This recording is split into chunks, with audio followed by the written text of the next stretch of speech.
The debt ceiling sets the limit on how much the U.S. government can borrow to meet its current obligations. If the country were to ever reach the ceiling, the consequences would be catastrophic. The government wouldn't be able to pay for its basic functions. The purchasing power of the dollar would fall. Interest rates would spike, and the U.S. credit rating could go down, increasing the cost of borrowing in the future. With such dire consequences, it may come as a surprise that only the United States and Denmark even have a debt ceiling. The American incarnation was established in 1917 with the passage of the Second Liberty Bond Act. Its initial purpose was to provide the federal government with more flexibility when it came to managing its finances. Prior to the act, Congress had to authorize each instance of debt incurred by the nation. With the ceiling in place, the Treasury had the power to borrow more freely, only requiring Congress to act each time the previously agreed upon limit was reached.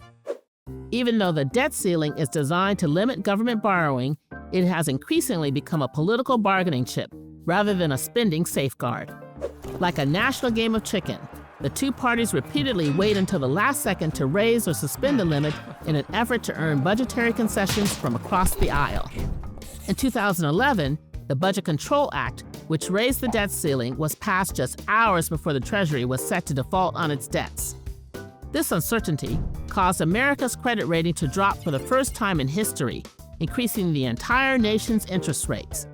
While the U.S. wrestles with its borrowing cap, most other nations take a different approach, measuring debt relative to economic output. These nations operate on the presumption that if funding has been allocated for something, the government has the money or will borrow to pay for it.